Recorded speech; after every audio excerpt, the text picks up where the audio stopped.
बिहार में चुनाव का बिगुल बज चुका है। 15 साल से लगातार सत्ता में रहे नीतीश कुमार अपने चौथे टर्म के लिए मैदान में है। हर बार उनका मुकाबला लालू यादव से होता था, लेकिन इस बार सामने एक युवा चेहरा तेजस्वी है। घोषणा नहीं हुई है, कांग्रेस ने उनको सीएम का उम्मीदवार नहीं बनाया है अभी, लेकिन वो अघोषित उम्मीदवार के तौर पर मैदान में है। मतलब नीतीश कुमार के सामने तेजस्वी, वो अपना एक विजन भी रख रहे हैं।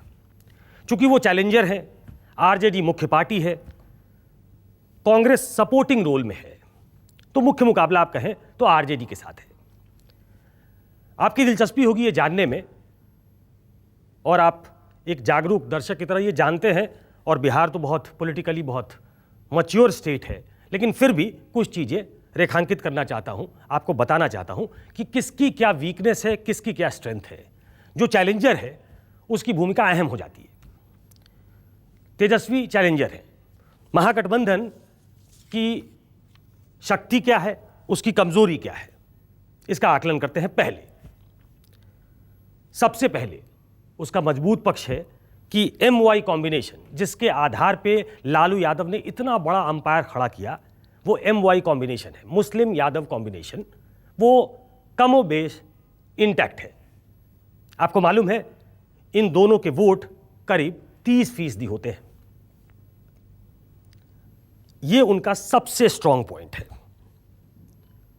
दूसरा अगर कहें तो आरजेडी चूंकि लंबे समय तक सत्ता में रही है, इसलिए ऐसा माना जाता है कि उनका एक base, political base, cadre base हर जिले में है। तो आरजेडी का जो ये बेस है, ये दूसरी पार्टियों की भी मदद करता है, उनको भी संबल देता है। तो उनकी सबसे बड़ी दूसरी स्ट्रेंथ अगर मैं गिनूं तो वो आरजेडी का हर जिले में संगठन का होना है। कांग्रेस बहुत बड़ी भूमिका में नहीं है। पिछली बार वो 41 सीटें लड़े, 27 जीते। ये बहुत दिनों के बाद उनका सर्वोत्तम प्रदर्शन था, सर्वोत्तम प्रदर्शन। लेकिन 41 सीटें लोग कहते हैं कि नीतीश कुमार ने दिलवाई थी उनको। 27 सीटें वो जीते। मैं बार बार कहता हूं कि नीतीश कुमार उसका इस्तेमाल बफर की तरह करना चाहते थे। वो उनको एक नेचुरल एलाई के तौर पे देखना चाहते थे, और इसलिए 27 सीटें जीते थे। वो अकाट एक गठबंधन बना था, और इस वजह से कांग्रेस जीती थी। 6 से 7% वोट उसको मिले थे। तो ये वोट अगर कांग्रेस का है तो वो आरजेडी की मदद करता है, महागठबंधन की मदद करता है। अभी मोटे तौर पे मैं कांग्रेस और आरजेडी को उस गठबंधन का हिस्सा मान रहा हूं, क्योंकि आपको मालूम है कि कुशवाहा उस गठबंधन से बाहर निकल चुके हैं। तीसरा जो एक पोटेंशियल एलाई हो सकता है वो लेफ्ट है। लेफ्ट अभी भी अलग अलग जगहों पे, पॉकेट्स में उनके स्ट्रांग होल्ड हैं। पिछली बार कई सीटों पे उन्होंने अच्छी खासी वोट काटी थी। अगर आरएलएसपी की जगह लेफ्ट, और लेफ्ट में कई धड़े हैं आपको मालूम है, सीपीआई, सीपीएम, सीपीआई-एमएल। सीपीआई मूलतः गढ़ रहा है, कभी बिहार में अपना गढ़ बना के रखा था उसने। सीपीएम मूलतः उत्तर प्रदेश में ज़्यादा स्ट्रांग थी। लेकिन सीपीआई और सीपीआई-एमएल ये दोनों पारंपरिक तौर पे कई पॉकेट्स में अभी भी स्ट्रांग माने जाते हैं। उनका साथ आना आरजेडी की मदद कर सकता है, उस गठबंधन की मदद कर सकता है। एक चीज़ जो देखी जाती है वो ये है कि तेजस्वी यादव ने, और इसको मैं स्ट्रेंथ के तौर पे देखता हूं, कि तेजस्वी यादव ने अपना जो पुराना इतिहास था उससे वो निकलना चाहते हैं। वो इतिहास वोट के मामले में तो स्ट्रांग था, लालू यादव ने वो बेस बनाया था, लेकिन जंगल राज की उपाधि भी मिली थी। तेजस्वी यादव ने एक काम ये किया है कि उन्होंने बड़े करीने से लालू यादव को, ताकि वो बार बार याद न कराया जा सके कि लालू यादव आ जाएंगे, लालू यादव आ जाएंगे मतलब जंगल राज आ जाएगा, तो उन्होंने पोस्टर से लालू यादव को गायब कर दिया है। और मैं लगातार कह रहा हूं कि वो खाली स्लेट पे कुछ लिखना चाहते हैं। उन्होंने सिर्फ अपनी छवि उकेरी है, सिर्फ उनकी फोटो दिखती है, उनकी तस्वीर देखती है। एक युवा जो एक स्टैब्लिश्ड गवर्नमेंट को चैलेंज करने की कोशिश कर रहा है मुद्दों के आधार पे। वो बात कर रहे हैं नौजवानों की, वो बात कर रहे हैं मजदूरों की, वो बात कर रहे हैं जो लोग जिनको रोजगार नहीं मिलता, वो बात कर रहे हैं जो लोग पलायन करके बाहर चले गए उनकी, जो कोरोना काल में वापस आए और वो उसको मुद्दा बना रहे हैं कि पहले तो वापस नहीं आ पा रहे थे वो, सरकार भी इंटरेस्टेड नहीं थी, उन्होंने हल्ला मचाया, तब जाकर सरकार को लाना पड़ा। तो वो एक अपनी छवि अखिलेश की तरह बनाना चाहते हैं। अगर मैं पैरेलल खींचना चाहूं तो एक ज़माना ऐसा था उत्तर प्रदेश में कि समाजवादी पार्टी को एक मिलिटेंट पार्टी के तौर पे देखा जाता था। उस छवि से डिपार्चर चाहते थे अखिलेश यादव, और तब उन्होंने कई बाहुबलियों का टिकट काट दिया, उनको पार्टी से हटा दिया।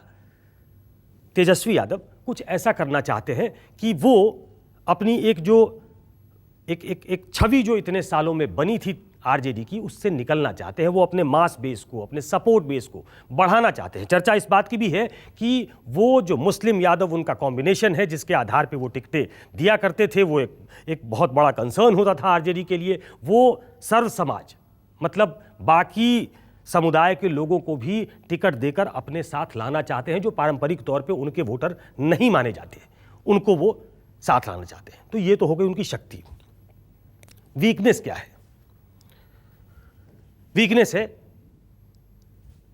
MY combination. मैंने कहा यह स्ट्रेंथ है। कई बार मैं कहता हूं कि लालू यादव उनकी पार्टी के स्ट्रेंथ भी है, वीकनेस भी है। उसी तरीके से ये MY कॉम्बिनेशन उनकी स्ट्रेंथ भी है, उनकी वीकनेस भी है, क्योंकि ये महदूद रह गई पार्टी वहीं तक। और याद करिए 2010 में जब नीतीश कुमार और बीजेपी अपने चरम पे थे, तो लालू यादव को उतनी सीटें भी नहीं मिली थी, आरजेडी को उतनी सीटें भी नहीं मिली थी कि वो विपक्ष का नेता बना पाए। तो ये उनकी एक वीकनेस है, अपना विस्तार न कर पाना इतने सालों में। क्या इस बार हो पाएगा? इस पे सबकी निगाह है। लालू यादव मौजूद रहते तो हल्ला ये होता कि लालू यादव आ चुके हैं, बिहार फिर से जंगल राज की तरफ बढ़ रहा है। लालू यादव नहीं है। इन चुनाव में वो होंगे कि नहीं, इस पे अभी कयास लगाया जा रहा है, क्योंकि उनके बेल एप्लीकेशन पे सुनवाई होनी है। अगर वो बाहर आते हैं तब स्थिति दूसरी होगी। आज की तारीख में उनकी गैर मौजूदगी जो है एक बड़ा ड्रॉबैक साबित हो सकती है। वो एक अपने वोटर के लिए एक मास लीडर के तौर पे हैं, वो गैल्वनाइज करते हैं, वो जिस तरीके से संवाद करते हैं वैसा उनके पास कोई दूसरा नेता नहीं है।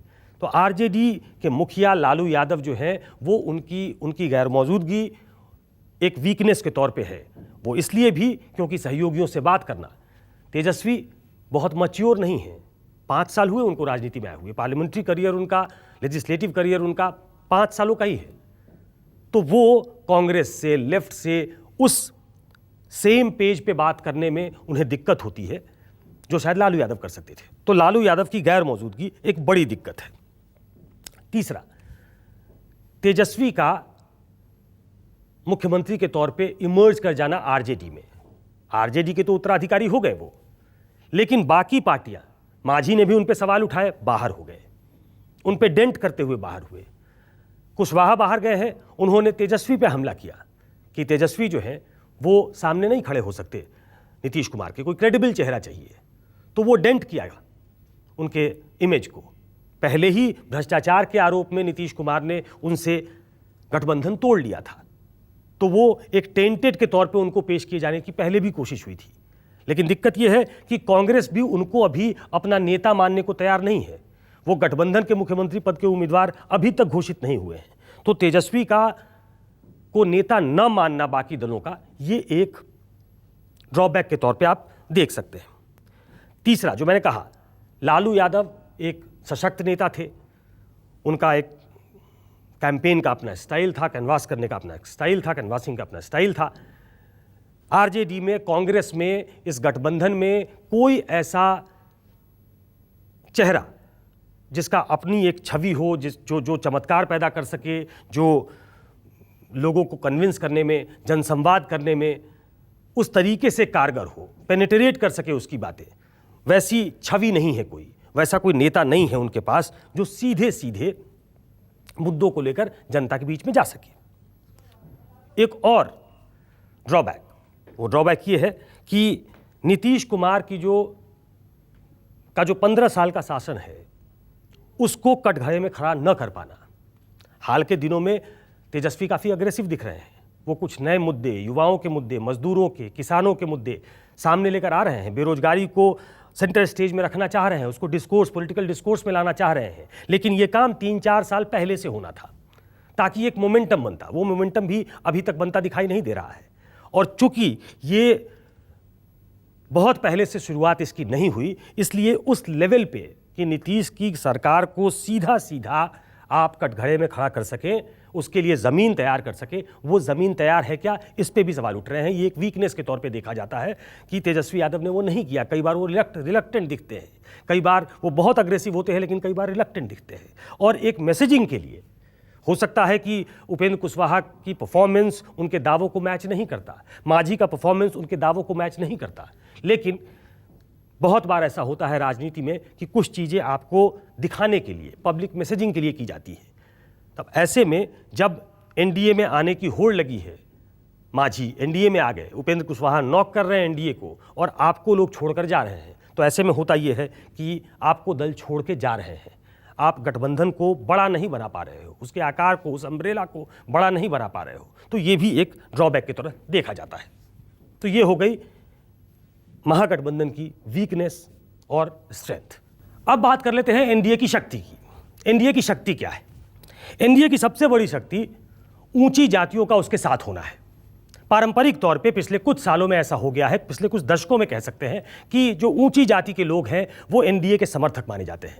और जब जेडीयू उनके साथ मिलती है तो जेडीयू ने एक कार्व आउट किया है अपने लिए स्पेस, जिसमें नॉन यादव ओबीसी हैं, इकोनॉमिकली वीकर सेक्शन के जो लोग हैं उनको अपना वोटर बनाया है।